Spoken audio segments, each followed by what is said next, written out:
This podcast is for entertainment purposes only and does not constitute professional advice. The views, thoughts, and opinions expressed are the speaker's own and do not represent the views, thoughts, and opinions of their affiliated organizations.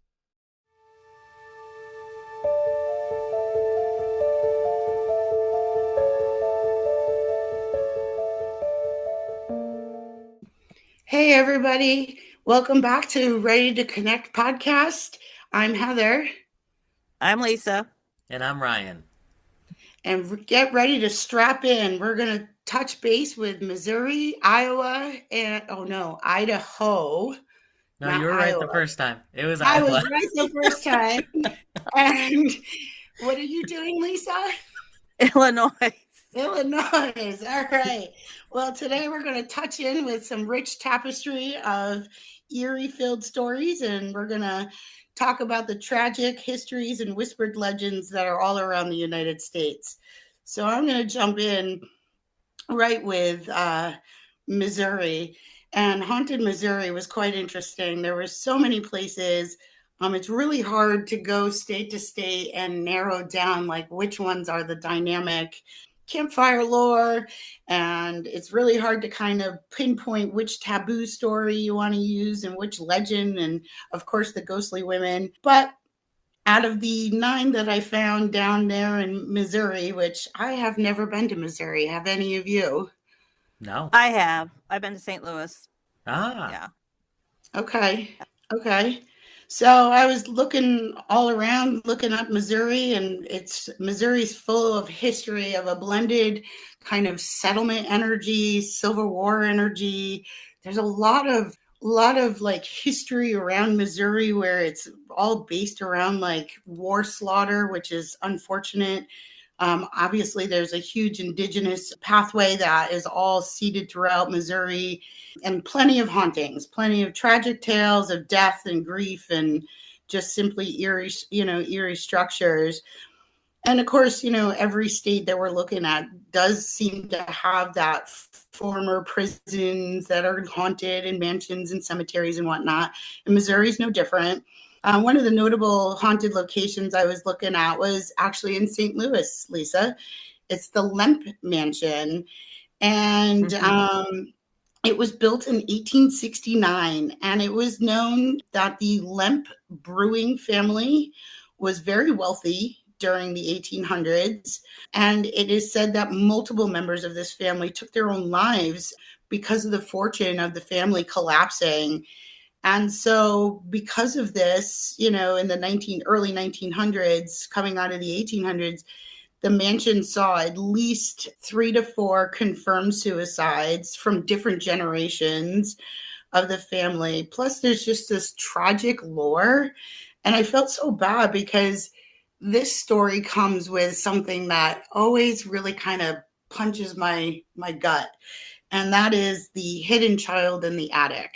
And, we understand, obviously, that era, nobody knew what to do with someone who had an individual that had any form of handicaps, right? Whether it was Down syndrome, and I'm sure there was autism back in that day, but they didn't obviously know what all of those different functioning motor skill functions were when they didn't work properly, right? So this story talks about how the child lingers, does come out of the attic, and it will come down. So people do report when they go and visit the Lemp family mansion that, they see the shadow figure of this child from the attic. They hear the footsteps of a child running down. But there's also other voices apparently that are happening in this mansion where they're disembodied. And everyone that goes into this home, if you sit quietly, they're all saying that you can see apparitions in the different various rooms, including the basement, which basements are not my thing. So, but much like the dolls. Nobody. Yeah, dolls, clowns, basements go right up there. Understandable. Yeah. Yeah, especially dirt basements. I don't know. There's just something about when you crack that door open and the dampness hits your face and you're like, ah, and the stairs are creaking. It's like the full setup of the horror movie. Yeah. Right. But apparently paranormal people who have gone in and have explored this call it the gates of hell. Hmm. And especially when you go to the third floor attic. But if everybody knows Lisa and I and Ryan, we don't kind of buy into the gates of hell stuff. Yeah. But you can go there. It's actually a restaurant now. It's an Oh. inn. It's also a ghost tour site. So I Hmm. wonder if some of this gets a little hyped up just because it is a ghost tour, right? Sure. Especially around Halloween. But they do say that psychics go in there and they are common guests there, and they continue to report unexplained phenomena. People do say they feel an unseen presence tugging at blankets at night, often interpreted as the children spirits, kind of coming down from the attic and whatnot. So I guess this might be like a cross of maybe intellectual residual. Sounds a lot more residual to me, but maybe because someone is reporting that there's that whole feeling of the sheets being pulled and stuff. Maybe there is some intelligence there, but a lot of this says to me that there's a lot of residual energy that's left there for people to see and go and interact with, even though it's not going to interact with you. But it's pretty cool. And then we kept moving, and of course, you have the Missouri State Penitentiary, right? That's just going to Oh, be full of The yeah. door that's going to have stuff. No Yep. problem. Yep. you know Absolutely. people notoriously say like it was one of the toughest maximum security prisons in Missouri. And of course, being a prison, it has that long history of violence and executions and suffering. So lots of empty rooms full of shadow figures, empty hallways with like voices that are completely anguished. The paranormal investigators completely 100% say that this is all intellectual. It will Hmm. interact with you. It is a public access place. You can go on ghost tours overnight there. There is a schedule they put out for it. So, like, if you're really into having maybe the bejesus, scared out of you, this might be the prison or any prison. But yeah, did find, that there was the Pythian Castle, which is in Springfield, Missouri. And its original use back in 1913 was an orphanage. Hmm. And it was the Knights of Pythiast retreat. And then it later became a prisoner of war hospital. So you can imagine this castle has seen so much different styles of tragedy. First off, having orphan children, and that energy itself is so hard. You get orphans who long for a family, long for love. So there's a lot of emotional chaos that goes into, the energy that's into this castle. Not to mention, but I think even in the past, orphanages, sometimes those children weren't treated well. They weren't. They were Correct. locked in. They were left in their cribs. And I mean, obviously, this is back in the 1900s, where 1800s, 1900s, where we don't have all the laws we have here, right? Like, there's just you can see where we've progressed in protecting our little ones, and even orphans today don't receive that kind of care, or nor do our individuals that are handicapped receive the same care that they would have received in the 1900s because it was so misunderstood. But you can go there. It is a full place where you can do tours, appointments are you can make, you can catch the disembodied laughter and the footsteps, and apparently someone walks around whistling, which is claimed to be one of the military men or women, because it was also a hospital, so you would have had military nurses and presence there of triage. But in this castle, it is reported a lady in white. There you So go. she Oh, will be going on our board, and she is an apparition who actually poses for photographs, apparently. really? Now, now Wow. that I would like, that I That's would love. I love capturing, right? that's pretty Yeah. cool. Yeah. Yeah, none of the reports so far have said that directly, like that she will actually pose in your picture for you. Hmm. So if anybody from Missouri is listening and has captured the white lady in your pictures, please, please, please, I would love to see that, and I know my co-host would love to see that. So, but definitely, she roams the night, and she is said to keep the castle kind of lively, kind of like always letting that energy kind of zip through and whatnot. So it's pretty cool. Then there's Zombie Road, right? I love the names they give this stuff. I love it too. Yeah. Do we have a That Zombie means Road? I I don't don't know, know. but maybe we can there's got to be some road that has apparitions that we can rename Zombie Road. Yes. Yes. And Zombie Road is actually the Lawler Ford Road in St. Louis County, in Missouri. Which, did you go to Zombie Road, Lisa, when you were there? No, when I was in St. Louis the first time, I was teaching, and I went there for a national science and math teachers kind of convention thing. And then the second time I went was more recently with my husband. We were doing the whole road trip to different baseball stadiums, and of course, we went to St. Louis and saw the Cardinals. So I Yeah. did not go. This trip was not one of those trips where I actually did a ghost walk or see a haunted place. Shocker, I know, because it seems like many of the places, at least up in the area closest to us, I have. But no, this is not one of them. Not one of them, huh? No. And you haven't found a Zombie Road yet, right, Ryan? Not yet. No. I don't know, but that sounds like a future Waiting in London song, like Yeah, there you Zombie go. Road. Yep. Yep. There you go. He's already Cranberries, because right? you said that he's already started writing lyrics in his head. You Yep. can see it going. Yep. When I read that, all I could hear was the Cranberries, the zombie Oh, there song. you So. go. Yep. Yep. But so I guess this is nicknamed the Zombie Road because it started back in, actually this started in the earliest story started back in the mid 20th century. So I don't know if this is as old as some of the other stuff we're looking at, but it's nicknamed for ghostly sightings. It includes shadow figures walking down the road and discolored. Now, here's one: discolored apparitions. Not a specific woman, not specifically a man, just discolored apparitions. And I tried to narrow that down. Were they gray? Were they white? Were they pink, blue? What were going on?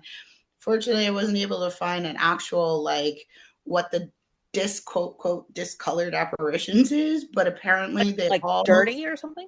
Yeah, Like they were right. dirty Like, or something? I don't know. Huh. well, I don't know. Maybe it's a dirt road. I don't know. But apparently this is an abandoned road near an old railroad crossing, and stories date back about. Abandoned roads near railroad crossing sounds like a horror flick to me. Yeah. It does. It Yeah. does. That's the It perfect setting does. right there. It Yeah. is. Yeah, I'm just waiting for the machete to come out of the air, right?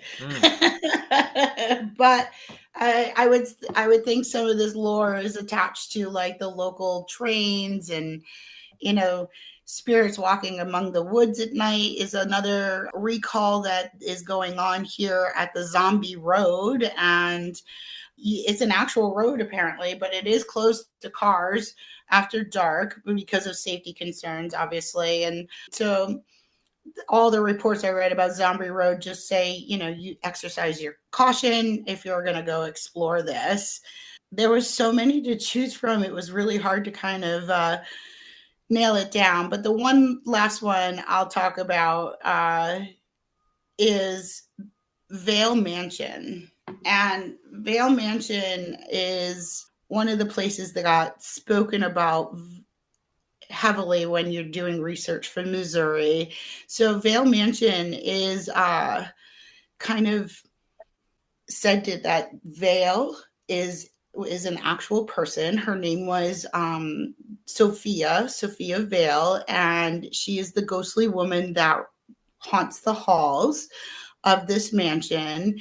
And Sophia is reported to be seen peeking out from the windows, kind of like that child energy, we see.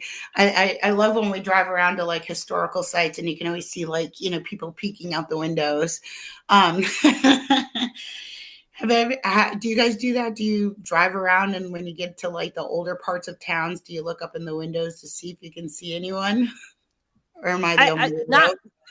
Not when driving, only because it goes too fast. But if I'm walking or near old houses and they look like they're dark, yeah, I look up. And whenever we do ghost walks or whatever, I'm always checking out the windows because, you get so many accounts of people saying apparitions are looking out windows or stuff like that. Yeah.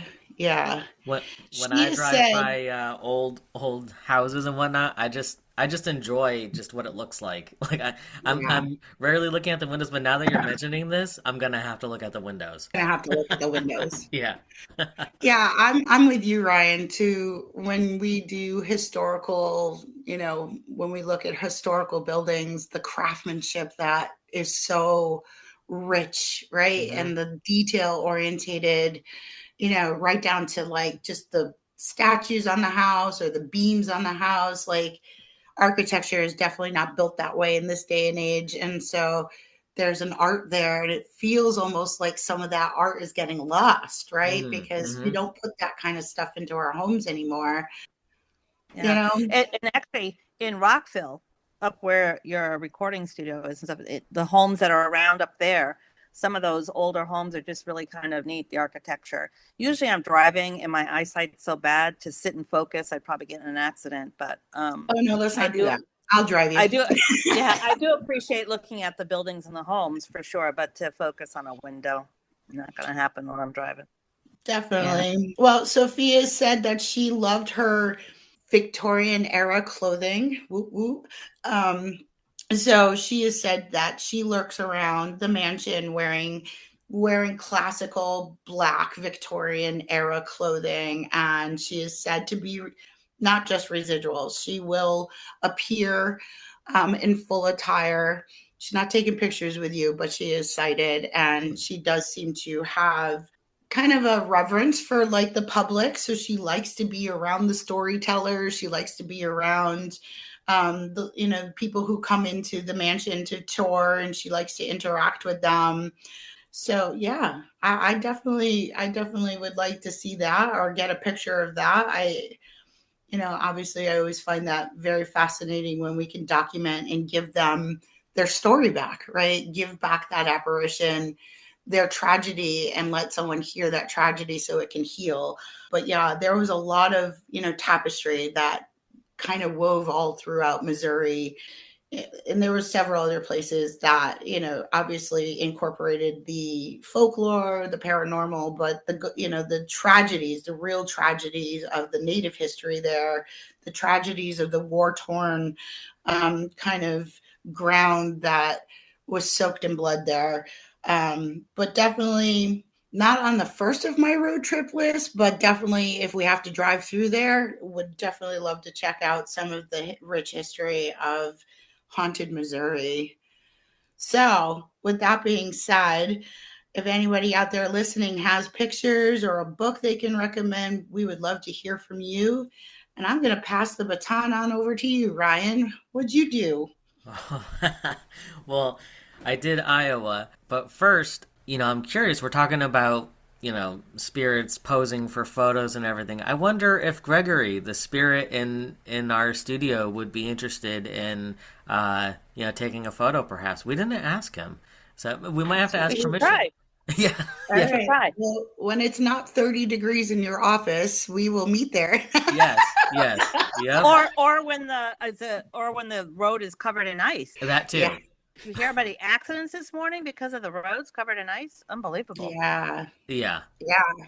Oh, it's weird to hear it falling all off the trees because last night it looked like a winter wonderland out here. All the trees were like encased with ice, and when I got up this morning, you could hear it all falling. It's a sound that's unexplainable, but it's like it makes you stop for a second and like really just take a reverence of like, wow, it was so beautiful. Though all the trees look like quartz crystals. Mm. Especially here from my view, I can see the lake from my view. Mm-hmm. So you have the frozen lake, and then you just have all these trees around the lake just crystalline, and it's quite a scene. It's quite a scene. But anyways, Ryan, what'd you find? So I agree with you. It is a scene, and when it melts, it just sounds like it's raining constant. It actually sounds like a rain stick. So, Yeah, um, yeah. It does. It does. yeah, because the dog Watson, he was nervous about going outside this morning because of that sound. So I can only imagine it's probably louder for him. But so anyway, so in Iowa, I was curious if there was anything going on with cornfields, but I couldn't find any like hauntings, in cornfields really. It's mostly that people are setting up, like fun activities for kids to do in cornfields, things like Haunted that. corn mazes and things Yeah, like that. yeah. But So You were kind of hoping for a zombie cornfield, right? That's exactly, what you're hoping. yeah, Yeah. Okay. yeah. is that where they filmed If You Build It, They Will Come? That movie, what was that movie? Field of Way back, Dreams. Field of Field of Dreams. Oh my God, we're so dating ourselves right now. I mean, I don't know. There's definitely a cornfield in that. So Yeah, and the ghost came out, right? They played baseball. yeah. It wasn't real, huh? No. So I couldn't find any ghosts coming out of cornfields, or even I think of that movie Signs. I love that movie. There Oh yeah. Yep. wasn't any aliens coming out of cornfields. So like, Damn, ah, damn, I'm Okay. sad about that. I know. I was like, this is a missed opportunity here. Like, so, but I, We had a false kind of, premonition about what's going on over there. We're totally wrong. yeah, yeah. So where are all the ghosts if they're not in the cornfields of Iowa? Well, I mean that's a valid question. So basically, one of the places I found it's actually a schoolhouse. It's called Farrer Schoolhouse, or often called Farrer School. I may be pronouncing that incorrectly, but it's a former rural school building in Iowa, Farrer, Iowa. It became one of the state's best known haunted locations.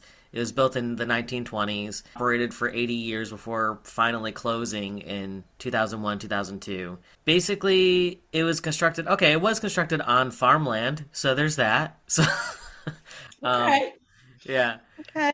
All right. But, yeah, basically, yeah, it just closed just because they're moving the students to more local district facilities. But let's see. But there's a lot of paranormal activity happening there. For instance, there's a little boy in the stairwell. So he's actually, yeah, seen in the stairwells. Witnesses see a child-sized figure standing or walking on the steps, suddenly disappearing. Then some witnesses have reported hearing footsteps or giggles near the area when no one else was present. They also hear children's laughter and voices, sometimes sounding like that the children are playing or even reciting lessons. That's been picked up on recordings. So I thought that was pretty cool. There's also a tall, shadowy figure, sometimes described as a former principal or a school authority, because they tend to be in that area where the principal's office was or the authority office was. And then in the boiler room and gym area, they're saying that that's a hot spot for paranormal activity here. But they hear voices, footsteps, noises. Sometimes they say that some people say that a spirit of a former caretaker or janitor may linger there, just because you can hear jingling keys or tools. So I found that interesting. But yeah, so that's the schoolhouse. Then there's also the Ruth Ann Dodge Memorial, also known as the Black Angel statue. So basically, this is near the entrance of Fairview Cemetery in Council Bluffs, Iowa. It's basically created to honor Ruth Ann Dodge, who was the wife of a Civil War general. and railroad pioneer Grenville M. Dodge. But it's one of the most photographed and talked about landmarks in this area. So can I interject? Sure. What is she called? What is the statue called? The Black what? The Black Angel statue. How did they, was there any history of why she's the Black Angel statue? Yes, basically because over time it was originally created in bronze, but because over time it oxidized and now it looks darker. It looks black. So that's why. Yeah. Okay. But they're saying that, see, I don't know if either of you would want to go see this though, because they're saying that when you go to see her, the eyes will follow you wherever you go. I don't know. Is that creepy like a doll? I don't know. It's not a statue. The statue can't like get up and run after you like a doll could. So I'd be okay with that. You'd be okay with that, Lisa. Okay. What about you, Heather? Yeah. No? Well, I would have to stand there and make eye contact with this. If it's going to follow me, like, it better follow me for a good reason. Like, it better look at me. Yeah. Yep. And if you stare too long, I'm going to get the EBGBs and then I'm out. Yeah. Yep. You're going to make me feel so self-conscious. Right. Yeah. I don't know. Well, it's like all those, like, portraits in the old mansions and stuff where they say it feels like they're watching you and following you, the eyes that follow you around in different castles and stuff like that. And, it's a little creepy, but, it's attached to the wall. It can't come out and grab you, but, True. So I imagine, if the statue was to get up and start walking around, that'd be different, but. My paranormal days would probably be over if a statue came detached and started walking. I know, right? Check me in, Institute of Living, here I come. Right. All I can remember and think about is, what was the statue that had the lady? Now I'm not going to remember. It was down in Sleepy Hollow, the one that would sit by her husband's tomb. Yes. What was it? The brass lady or whatever. And she was known to, or her spirit anyway, to get up and walk around the cemetery. Can't imagine the statue did, but at least her spirit did. Yeah. Right. Yeah. I don't know. Interesting. Yeah. People are saying that if you try to take pictures of the statue, at times like your phones or cameras malfunction, die, or you lose the footage. They also see orbs, lights showing up in the photos taken nearby the statue.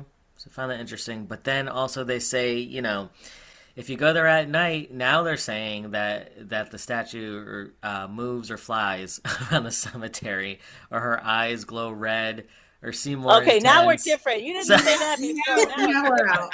We're out. Come on. It sounds like a Scooby-Doo episode. Yeah. Yeah. It does. Yeah. I've witnessed that too, where it's like it's a statue or a painting, and you feel like it's following you around the room type of thing. Yeah, totally. Like that's I get that, but I don't know if I believe that it's gonna get up and walk around or fly. I don't know. It's giving me the vibes of that movie Night at the Museum. Yeah. Where the different displays and stuff come to life and the statues come to life. When all the patrons leave and they're roaming the museum. Yeah. Yeah. Yeah, it's very interesting. Yeah. You see, I think if it was roaming around or flying around, maybe you stop and you say, okay, what do you need to say? Maybe it's trying to find somebody to talk to, and everybody keeps running away from it. Okay. So, yeah, it'd be intriguing if one of our listeners happens to be there and gets a video of the statue. Yeah. Definitely want to know what's going on. I agree with you, Lisa. Why is it flying around? What do they need to say? So because there's either going to be a lot of alcohol involved afterwards, or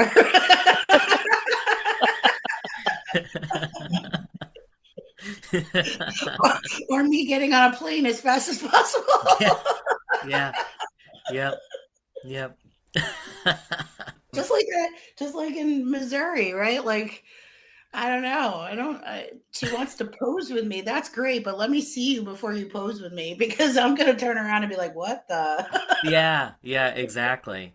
Exactly. And honestly, how many of you've been somewhere where like you actually do feel like you're being watched? I know it happens quite often for All the time. me. All the time. Yeah, all the Yeah. Yeah. time. But Yeah. nobody's ever come out of the like woodwork or off the statue or yeah, I've never had like the Hands don't come out of Scooby-Doo. the walls and grab at you, or Oh Yeah. you no. know. Of course, Oh, now that's all I'm going to think about when I walk near a picture. Is their hand going to reach out and grab me, or is if I walk by a statue, are you going to start to? Do you have wings? Are you going to fly? Or I guess when? never. When was the latest like sighting of that? Like, or is it just like a legend that the statue comes to life and flies? I think it's a legend.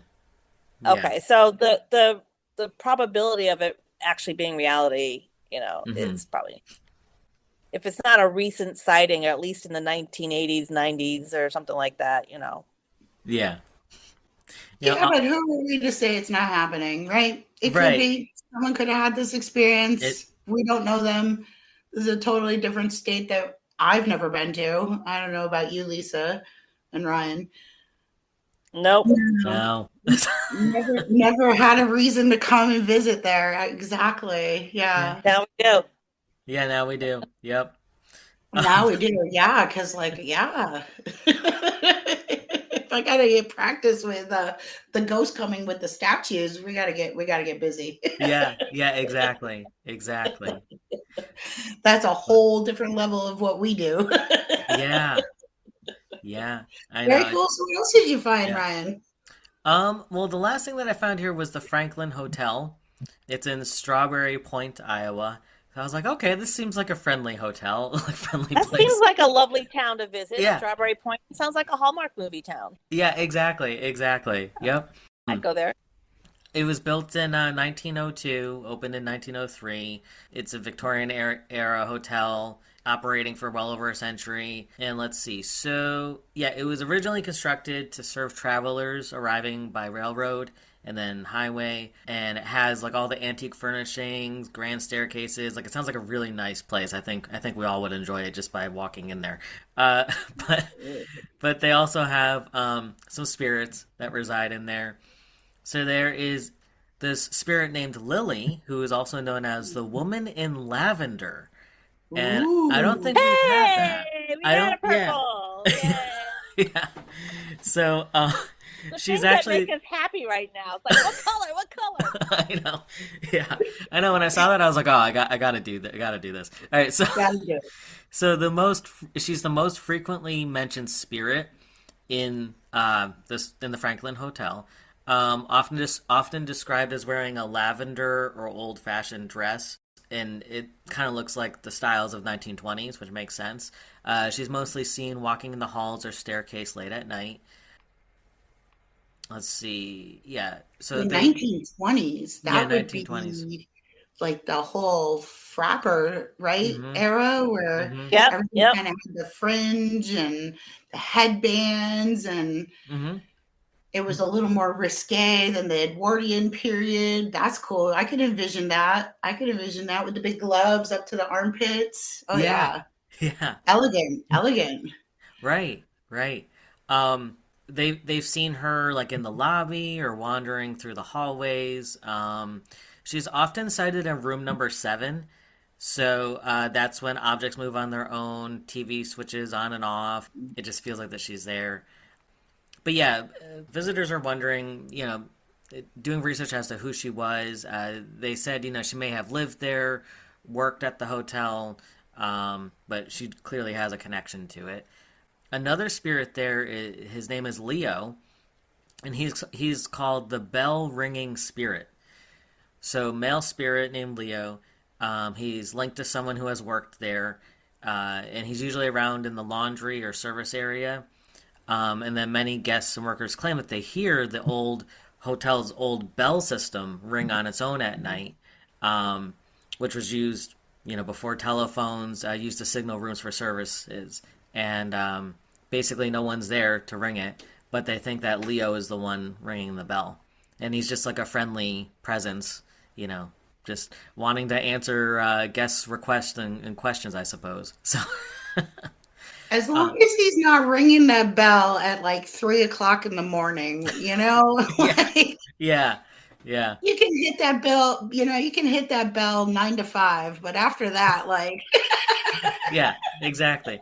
Yeah, maybe they Heather have. needs her sleep. Yeah, Heather needs her sleep. No 3 a.m. bell ringing. after 11 p.m., I better not hear no bells when I'm trying to sleep. yeah, Shut seriously. up! I know. That's got to be something. Yeah, I wouldn't want to hear that either. Of course, it is going to be at that time. You yeah, realize Yeah, that. of course. Yeah. I mean, Of it's course. going to be at that time. So if you're going for the haunting part of it, you just know to sleep the day and stay awake at night. That's just the way Sure. it is. Suck it up, Heather. Come on. Yep. Be in a better cup. Yep. I got it. That's what I do. Want those big girl panties. Yep.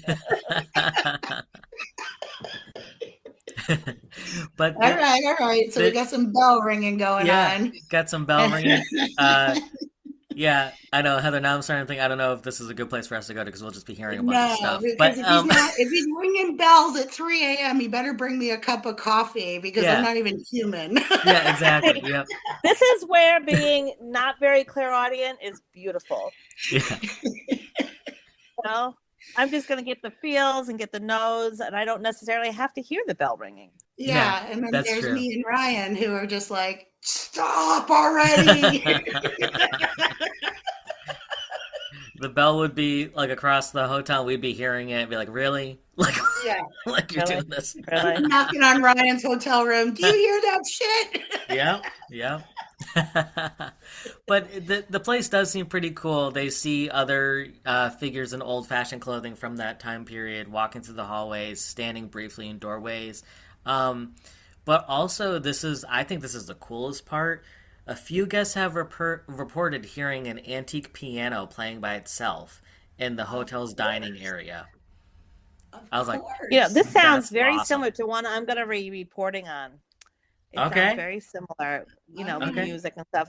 Get to mine Well, later, but if you that's think cool. about it, right? Like the Yeah. 20s, they had those big, long cigarette holders. They all had their, like, that really flashy kind of beaded garb, Mhm. the smoky lounge, which is kind of big around here in Connecticut right now. I can think of 6 places right now in Connecticut that market themselves as a speakeasy. So you actually have to do like the coded knock, or you have to go through a secret passageway. So this feels very like speakeasy lounge coming, Yeah. atmosphere. Definitely. Yeah. So maybe the antique piano playing that just outweighs the bell ringing. I don't know. Oh, Ryan. Dollars to donuts. I will hear the piano playing, but Yeah. I won't hear the bell ringing. I'll get the good stuff. And it's amazing because as a clairaudient, right, Ryan, as clairaudience, even if we were to stick earplugs in our ears, we're still going to hear it. Like, we're still Yeah. going to hear it. So you have to do this whole, well, you can't beat them, so we're just going to have to join them, which means when we go on this road trip, we're going to be very sleep deprived. Yeah. Yep. Yeah. Sleep during the day, man. Sleep during the day. There you go. There you go.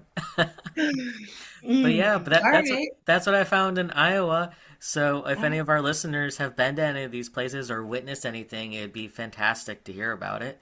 But yeah, so I'm especially intrigued if there's anything going on in cornfields. Yeah, because apparently we had the whole misconception that the cornfields were haunted out there, and they're not. No. For at least as much as we know, they're not. Yeah. True. Yeah. True. Yeah. But Lisa, what did you find? In Illinois, well, I mean, it'd be easy just to go to Chicago, Illinois, with the Great Fire that happened there. You could find a lot of hauntings and stuff. So I decided to take a different tack and see what I could find outside the Chicago area. And I did find this really interesting place. It's called the Original Springs Hotel in Okawville, Illinois. So I don't know if you've ever been to like a Mineral Springs resort or bathhouse or anything like that, where you soak in mineral water.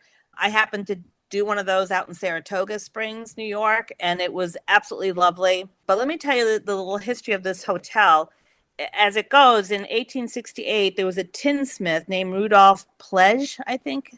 And he opened a bathhouse in this area because he noticed the high mineral content in the water. And I think it's rumored or said that some woman who suffered from rheumatism soaked in this water and she was cured. So he Oh. opened the first bathhouse. In 1884, there was a woman named Anna Shearbaum. She basically had a disability of some kind, which would have been termed invalid back in the day. And she claimed that the mineral water fixed all of her ailments. And she was so taken with this that in 1887, Easter Sunday, her and her husband opened a hotel there, which was the original Springs Hotel. Of course, this hotel had a fire, and then rebuilt in 1893. And it had its share of tragedies. There were 3 hotel owners who died by suicide.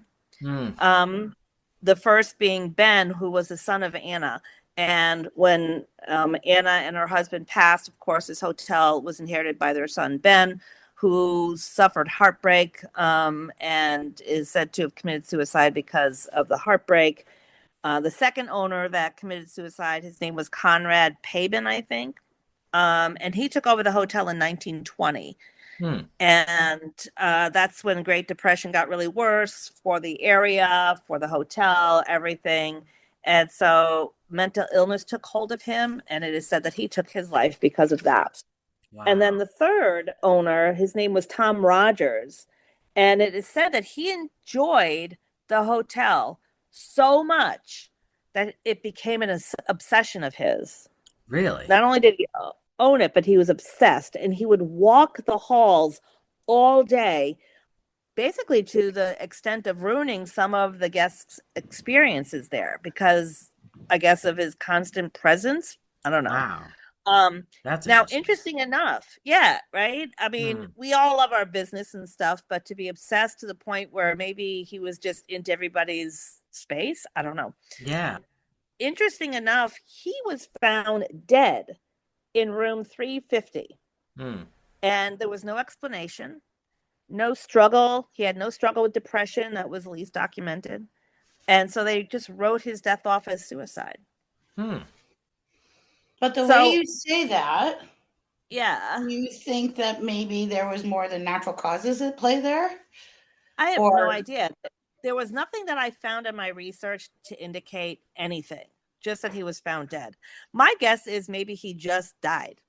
Yeah. You know how people because suddenly if he die. loved it, yeah, because if he loved it so much, why would he, Well, he obsessively loved it. So there was something, a little OCD that would harken to some sort of mental issue happening, but no explanation, no written documentation that I could find. With my, top-notch researching skills. Anyway, but these are the experiences that can be had at the original Springs Hotel in Oakville, Illinois. So the staff there will report that items will be moved around behind their backs. So they put something down, turn around, go back, and it's moved someplace else. They also have reported seeing apparitions. The third floor has its share of issues there. The guests on the third floor will hear loud bangs outside their door in the middle of the night. So there you go. Some more sounds for you guys to hear. Yep. Some say that they've been locked in rooms, but with no locks on them. Rooms that have no locks on them, but they get locked into them. Really? So that's kind of creepy. Like, how do you how get does locked that in? go? The room doesn't have a lock. I go to open the door, and the door is not going to open. Correct. Wow. Correct. Now, no. think if it's a hotel room, it's going to have a lock on it because it's a hotel room, obviously. Yeah. True. I mean, you can go here, you can stay here, but so these must be rooms that are like, closets or whatever, and they don't open. They get locked in rooms. Wow. Yeah. Yep. Wow. So in room, there's an unsettling feeling at the end of the third floor hallway staircase. People have reported. Now, room 350 being on the third floor, there was a report of a guest feeling as if someone was pressing down on her legs. So much so was the experience so intense that she immediately left the hotel, packed up and left. Wow. So now you would think that might be Tom Rogers, who died in room 350, but the apparition or ghost that is mostly aligned with room 350 is, you guessed it, a lady in white. Oh. She is seen around the building, especially in room 350. She is dressed in a flowy dress with a large hat. She's been seen in the office, in the hallways, in this particular guest room. She's regularly seen on the second floor balcony, but the face is hidden by the hat. She stands at the ends of guest beds. So how would you like that? No. She's probably the one pressing on the legs. If I'm sleeping, you should not be messing with me. See, now being the clairvoyant of the group, I'm going to feel her standing at the end of my bed. I get that all the time when I know there's someone in my room when I'm sleeping, and I feel them. They're just waiting there, and it wakes you up. I'd probably get my legs pressed on for sure. And honestly, I have been in that position where there have been several times in my life where I've woken up to just having an apparition standing in my room, and all the times I can think of they were very specific why they were standing there. At first it's very confusing, but they weren't touching me, thank God, because like if I'm sleeping, don't do that. But it's that clairsentience that kicks in, like, something's in the room, and you kind of come out of that you go into like hypnagogia state where you're like, okay, I know something's not right here. And the one that stands out to me the most of someone standing at the bottom of my bed, there's some good, there's a real stories behind those. So hopefully she's doing it because not just to be creepy, maybe she's actually doing it for a good reason. Maybe. My guess is curious as to who's in these rooms. I mean, to me, if it's different guests coming in and out of the hotel, there's got to be a curiosity factor. And it also says to me this is maybe an intelligent haunt if it's being seen, So, and the ghostly presence will show up in photos as well. Okay. Oh, here we go. We got to go get our picture taken again. Yes. Okay. So that's interesting. And now the second floor of this hotel is the one floor that I found that the staff fears the most. The second floor, the staff will often hear noises coming from vacant rooms. So if you're part of the hotel staff, maybe you're the cleaning or maintenance, whatever, and there's nobody in the room and you hear things happening in that room. Yeah. Of course, as a homeowner, my first thought goes into, are there mice in there? But, one guest was given a room on the second floor was asked to be moved to a different room because she said there was someone else already in there, even though nobody was. Huh. Interesting. Yeah. Now, the laundry room of this hotel used to be part of an old casino back in the day. Oh, wow. I guess they had a casino that operated back at the start of this hotel. And so you will sometimes hear old-timey music. Oh. Much like that piano playing. That's cool. And the staff will often feel a presence. So if you can imagine being the one in charge of the laundry, now you feel a presence with you, maybe watching you, then you hear the old-timey music. That's cool. Always good. Not the worst thing. Not the worst. Always good to have a little music playing while you're doing laundry. Yeah. Actually, I would be like, hey, you guys want to take care of this? I'm going to do something more fun. Are you guys get the laundry fairies? What are we doing? Can you hit the rinse cycle for me? I'll be back. Exactly. Can you hit this in the dryer for me? I'm going to go. And of course, this hotel has its typical footsteps that people hear, disembodied voices, and of course, feeling a presence watching or following you around. But I thought that was an interesting place.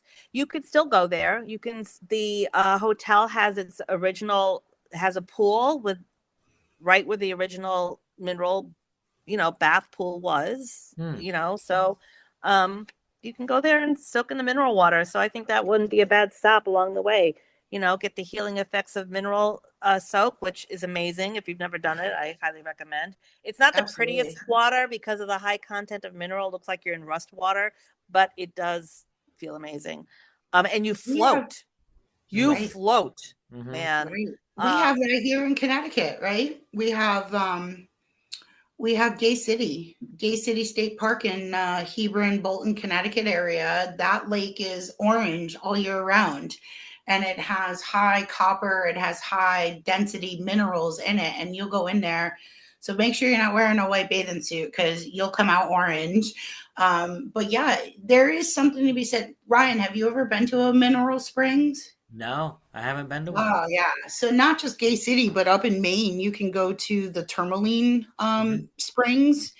And there's something to be said. I would imagine in any era here, when your body's lacking something and you climb into this mineral rich water, right? You're going to receive those benefits. And of course you feel like $1 million, um, because you're lacking those minerals. And now all of a sudden you've supplied your body with it. Right. And, Right. and of course, when you feel great, you're open for everything. You're just Hmm. going to be open. We'll have to take a road trip. Maine's not that far from here, and the Tourmaline Springs up there are incredible.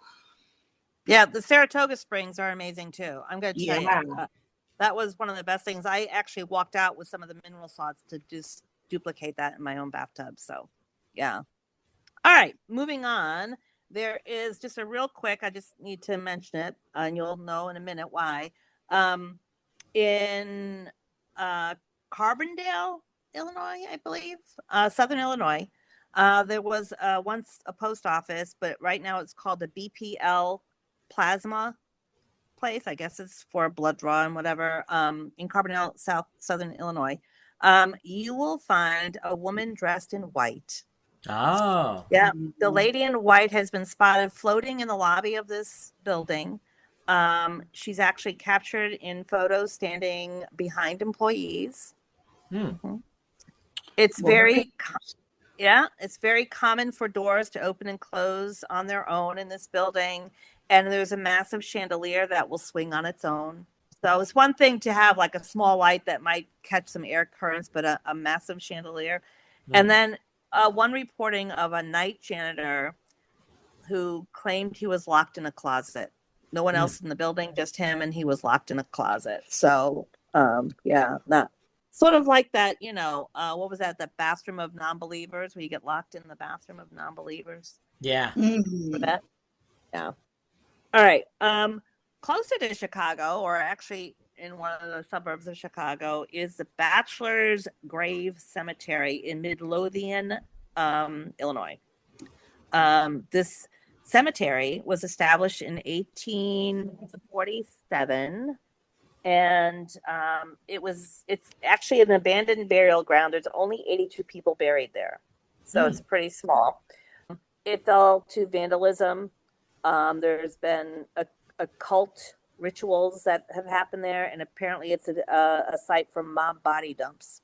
Okay. So isn't that lovely? I was going to say, you must have found a lot of mafia related stories, probably closer to Chicago you got, right? Well, this one actually, aside from that one reference of a location of a mob body dump, no. Oh, wow. There probably is for sure. I just didn't go down that route. Yeah. So anyway, Isn't Chicago like home of Al Capone, right? yeah, yes, and I certainly could have found all of those, kind of thing to talk Yeah. about, but I just kind of want to get something different. So this Bachelor's Grave Cemetery, which obviously is a cemetery for bachelors, but there are some women, I guess, buried here. So this is the story of this this cemetery. It's a small place, right? But it's witness to phantom cars, or carriages, a vanishing house, orbs that appear in daylight, and of Wait. course, The Vanishing House? Like a this house vanishing house.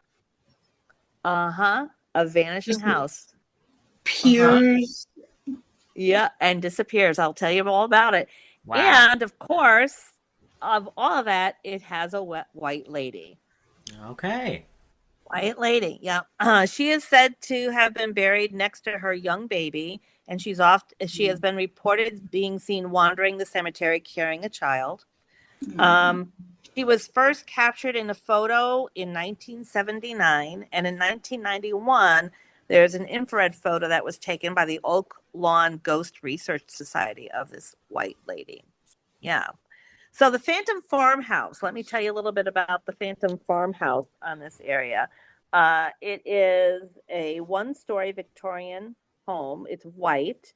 It's got a porch swing and a picket fence, and it appears transparent, and it looks as if the windows are candlelit. It's got the flickering kind of golden light in the windows, like there's candles behind it. It shrinks and disappears as you approach it. It's reported to have look at Heather's like, what? It is Are we doing some Harry Potter here? What are we doing? I know, right? It's reported to have a mist around it as it fades in and out. So there's a mist that's all around it as it's fading in and out. Yeah. And it is, of course, there's a rumored legend that if you actually can walk into it, you will be cursed or whatever like that. But it has been known that you will see this house, a white Victorian one-story home. I didn't know Victorian homes were one story. I thought they were always multiple stories. Yeah, I'm really trying to get my head around that too. How is a Victorian? Yep. I don't know. Porch swing, picket fence. It's going to look transparent, maybe in a mist, and as you get closer, it just dissipates. Wow. Maybe All right, like we the gotta second, go there. maybe the second story is just kind of hidden or something. It's I don't know, and that's why it looks one story. I know. But I don't. Yeah, it could be hidden in the mist. I don't yeah. know. All right. So here's another story. In 1870, related to this, adjacent to this cemetery. In 1870, a farmer was plowing his field, and his horse became startled. The farmer got tangled in the reins and dragged. The horse plunged into a nearby pond, and they both drowned. Tragic, right? Now you're going to see the ghostly figures of both on the surface of the pond, which is right next to the cemetery. Oh wow. What? This is some interesting plot of land going. Like, there's a lot going on. Yep. And here's some more disappearing things. There is a ghost of a large black and tan dog that's sitting at the entrance to the cemetery. So you might see that dog, and you might also see this dog running down a path where it just fades away, fades into nothing. I've seen that. I've seen that many times actually, where the animal is attached to its owner and goes and bees with that owner, or and I have seen dogs just run out into thin air because they stay where they lived, kind of thing. Yeah. And it makes sense that it would be a dog protective sitting by the entrance to the cemetery. Sounds like a really interesting cemetery. Small, again, only 82 people buried there. It is open sunrise to sunset to this day. You can go and visit it. But police do come in the evening because it does get vandalized. And so I think if you're going to be there at night, you would need special permission, kind of thing. So that was interesting. And then the very last one I went down is a place called the Crenshaw House in Equality. It was built in 1842 by John Hart Crenshaw, who was a businessman who had his hand in pretty much any kind of business, banking, lots of different things. It was originally known as Hickory Hill, the house on Hickory Hill. Also, it has the name the Old Slave House, because it was used in the reverse Underground Railroad. So basically, free black people captured and then sold into slavery by this man, John Hart Crenshaw. So it is rumored that it is rumored he kept some of the slaves to work on the salt tracks that was owned by the Crenshaw businesses. The attic of this house is rumored to be a torture chamber that slaves were shackled up in makeshift shells and whipped. However, I did read somewhere that there was some more recent research that says it was more likely that those were hotel rooms, but it's got this reputation of the old slave house. And I guess it has been documented that this man did do this reverse railroad, underground railroad. In the 1800s, rumors started around this house of ghosts in the attic due to moans and screams that they would hear. Unbeknownst to them, those weren't ghosts. Those were very real slaves up in that attic, very real people that they were hearing. Yeah. We can't rewrite history, but it's definitely good to talk about the history and the suffering, because now we can make better choices, and Exactly. Exactly. Yeah. In 1920, it reopened as a place for people to, tourist place to visit. You'll hear strange noises all throughout the house, especially the attic. It's also said that bloodstains appear and disappear on the walls of the attic. You'll hear chains rattling too. Ghostly shapes are seen. You're going to get areas of extreme cold even on the hottest days in August in this house. So that's another place I picked up on. And we often will find stories of hauntings of slaves like we did in the South that were kept on plantations and things like that, slaves. But this particular one is just so tragic because these were free people.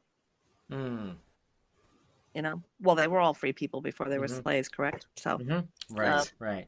Yeah, but there are so many more places and haunts and things, particularly in Chicago, that you could look up. I mean, there was one that I read about that used to be called the Murder Mansion, and it was basically a home. I forget the name of the guy. I could look it up again. But he had this home built like a labyrinth that had dead ends and staircases that went nowhere and rooms that didn't have, a way out. And he would use it basically to murder people in. He proposed it as a hotel. And of course, this whole mansion is knocked down and gone. But the plot of land is partially used by a post office and stuff like that. So there's a lot of stories around that and just some really macabre things, in Chicago. So, we could certainly just, maybe we should do, after Haunted America, the most haunted cities. Of course, we'd probably find so many of those, right? Absolutely. What city wouldn't be haunted? I know. I mean, it just goes to kind of show you that there is something there, right?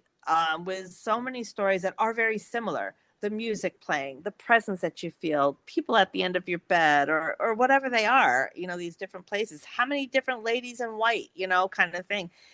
It can't just all be made up imagination stuff, There's a very real there behind these hauntings, right? That spirit world does exist, and whether it's residual or intelligent, it's still there. Yep. Yeah. So absolutely. But I look at a lot of our history. I mean, the stories of the Egyptians, the story of the Anunnaki, the stories of, folklore and legend, they were real. You need to listen to the locals and the local tribes and the local people. Those stories were all real. They didn't just imagine, it wasn't just imaginary. So like dragons, right? They were real at some point for all the big stories they have. So this is no different. Like there is something to that. There is some basis there that it came up into this, all this way in time. So You're absolutely right. Very cool. Yeah. Well, anyway, that's Illinois. I just keep going back to that house. Like, I keep thinking back, how is that house appearing, disappearing? How does a house even disappear? But, I don't think it's any different than you see, you get these clairvoyant visions and you can see something and then all of a sudden it's not there. You know what I mean? Okay. I think it's very much sort of like that. Mm-hmm. I mean, a house isn't just on its own this living being but there must be a lot of energy in that house, that farmhouse, for that to happen. Well, I mean, technically it is living, right? I mean, they used live trees to build the home. Technically it came from living things, sure. Yeah. It's just all that energy, right? All the energy you put into your homes. And yeah. Speaking of this weekend, it happened again. I had a guest over for the weekend, and we were sitting there watching TV, and actually we were playing Mario Kart, and uh, all of a sudden you heard the go straight across the floor up the stairs, and the cat meowing in the loft area, and my guest was just like bug-eyed, jaw dropped, and just like gripping my chair, and she was like, what was that? And I was like, it's okay, it's just Serafina. And just as I said that, Serafina must have jumped in her lap, and she just put Aw. her hands up, and she was like, I don't know if I can stay here. I was like, you're good, it's just a cat. So this full moon is definitely helping Serafina make her presence known in her home. That's wonderful. That's wonderful. Yeah, we didn't talk about what happened over the weekend. What about you, Ryan? We had Serafina visit Heather. Anything happen with you over the weekend? How was your weekend? It was decent. Saw my parents for dinner, so that was good. But yeah, interesting thing. Like my phone randomly died. I think Mercury in retrograde. I don't know. Whenever that happens, I have a lot of issues with technology. I don't know. Maybe I just have bad luck at certain times throughout the year. But anyway, so Well, you um, know how you can fix that, Ryan, is go onto YouTube and pull up the sound of Mercury oh, there you go. and listen to the sound and resonate with that sound, because Hmm. it might be uncomfortable at first because you're against it. Like it's like Hmm. two polar opposites. But if you listen to it and try to kind of meditate with the sound of it and the energy of it, you Hmm. might be able to kind of smooth that over. Yeah. No, You could that's find a a good idea. resonance with it, maybe. Yeah. Yeah. A re- Or if you like mantras, maybe you can find a Mercury mantra that Hmm. it reminds your body that you can be in sync with it. That's a good idea. Yeah. Yeah. But I will say, I mean, something good came out of it too. Like I was able to get a new phone just because it's a glitch with the company and they were able to send a replacement, which was nice. I didn't realize that was a thing, but it is. And but basically, I was able to get into the old phone and I went through like all types of files that I had on it for years that I didn't realize I had on there. And I'm like, oh, I found all these old songs that I wrote. And I'm like, you know what? I want to bring these back. So whenever our band starts performing again, maybe I'll be playing some old songs that I wrote like, 10 years ago. And Nice. yeah, it was pretty cool. I was like, wow, I forgot about these. So I do like to think everything happens for a reason. I try to find positivity as well. And yeah, that was nice to be able to find that. Any of those songs include a harmonica? No, Okay. that's a good idea. Yeah. It can. They can have Okay. harmonica in there. That's fine. Yeah. Okay. We could do that. I, that would be cool. Yeah. I'd like to Yep. jam out with you. Yep. Yep. I've been taking harmonica lessons, Oh, so it's been nice. a lot of fun. Yeah, I can Oh, actually make it sound like a train now, so that's pretty cool. there you go. That's great. Yeah. That's awesome. Well, happy to hear that. Yeah, so it's going Yeah. really slow, but because I can't read music, so I have to do it by tone, you know? Hmm. And yeah, so yeah, You'll get there. if any of those You'll get pieces there. need a harmonica, Yep. I'm down. Yep. How Yeah. Well, about you, Lisa? What'd you do? Had family together. We try to get together once a month and just kind of be together, play some games. Totally creamed my whole family with a game Boggle. I usually do. I'm not allowed to count my score. You know, we'll do a round, and the highest score so far by everyone else is 19, and here I am with 78. So oh wow. That's impressive. I'm a grand champion of Boggle. So we play. I think my youngest son kind of chose Boggle to play just as a nod to me, just to give me a A little let's give boost. a little something. But just watching my grandson interact with my husband, because he doesn't get a chance to see him as often as I do, as I babysit, and that was kind of fun. And seeing him interact with his Uncle Kevin and Aunt Maggie is fun, and that kind of thing. And big news, I think this kid's gonna crawl soon. He's getting up on his tippy toes, he's on his knees, doing a little wiggling. He's just gotta take that first crawl step. It's gonna be, I'm gonna say, within a week. Nice. Wow. Well, he just had a milestone, right? What is he? 8 months? 6? 9 months. 9 months. 9 months. Wow. 2 days ago, 9 months. Can't believe it. Time goes so fast.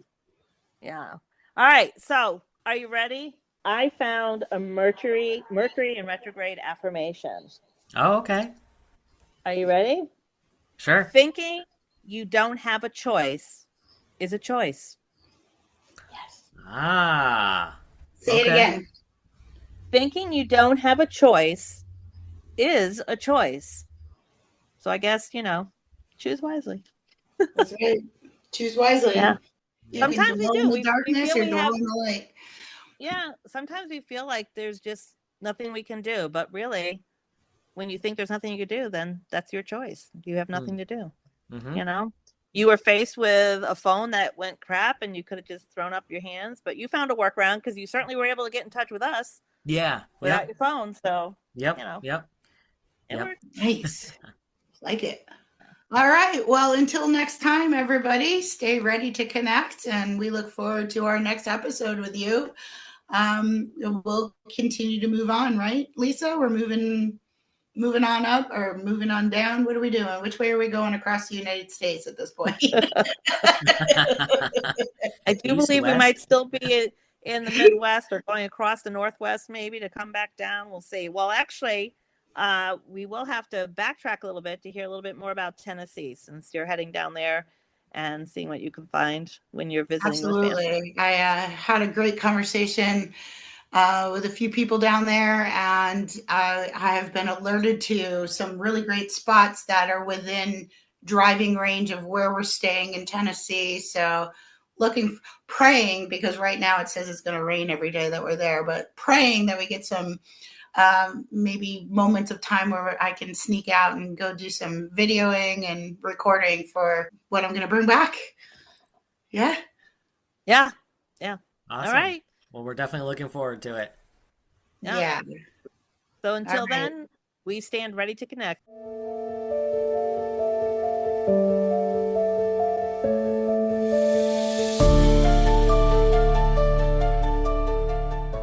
Thank you for tuning in to Ready to Connect. If you're interested in exclusive behind-the-scenes content, be sure to like, share, and follow us on social media by searching for Ready to Connect Podcast on Facebook, Instagram, TikTok, and YouTube. And for those looking to further support our podcast, consider subscribing to our Patreon at patreon.com/readytoconnectpodcast. And until next time, get ready to connect.